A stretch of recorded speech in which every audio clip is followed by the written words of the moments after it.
Hi champions, welcome to Spardha Guruji YouTube channel. February 27, 2025 current affairs. ಇತ್ತೀಚೆಗೆ DRDO ಮತ್ತು ಭಾರತೀಯ ನೌಕಾಪಡೆ ಯಾವ ಹೊಸ ಕ್ಷಿಪಣಿಯನ್ನು ಯಶಸ್ವಿಯಾಗಿ ಪರೀಕ್ಷಿಸಿತು? ಇದಕ್ಕೆ ಸರಿಯಾದ ಉತ್ತರ ನೌಕಾ ಹಡಗು ವಿರೋಧಿ ಕ್ಷಿಪಣಿ NASM-SR. ಕೇಂದ್ರ ನಾಗರಿಕ ವಿಮಾನಯಾನ ಸಚಿವರು ಉಡಾನ ಯಾತ್ರಿ ಕೆಫೆಯನ್ನು ಯಾವ ವಿಮಾನ ನಿಲ್ದಾಣದಲ್ಲಿ ಉದ್ಘಾಟಿಸಿದರು? ಇದಕ್ಕೆ ಸರಿಯಾದ ಉತ್ತರ ಚೆನ್ನೈ ವಿಮಾನ ನಿಲ್ದಾಣ. ಇತ್ತೀಚೆಗೆ ಸುದ್ದಿಗಳಲ್ಲಿ ಉಲ್ಲೇಖಿಸಲಾದ ಸ್ಪೈನಲ್ ಮಸ್ಕ್ಯುಲರ್ ಅಟ್ರೋಫಿ ಯಾವ ರೀತಿಯ ಕಾಯಿಲೆಯಾಗಿದೆ? ಇದಕ್ಕೆ ಸರಿಯಾದ ಉತ್ತರ ಆನುವಂಶಿಕ ಅಸ್ತವ್ಯಸ್ತೆ. ಮಹಾರಾಷ್ಟ್ರ ಓಪನ್ ಟೆನ್ನಿಸ್ ಟೂರ್ನಮೆಂಟ್ 2025ರಲ್ಲಿ ಪುರುಷರ ಸಿಂಗಲ್ ಪ್ರಶಸ್ತಿಯನ್ನು ಗೆದ್ದವರು ಯಾರು? ಇದಕ್ಕೆ ಸರಿಯಾದ ಉತ್ತರ ಡಾಲಿಬೋರಾ ಸ್ಪರ್ಸಿನಾ.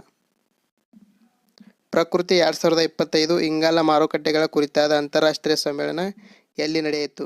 ಇದಕ್ಕೆ ಸರಿಯಾದ ಉತ್ತರ ನವದೆಹಲಿ.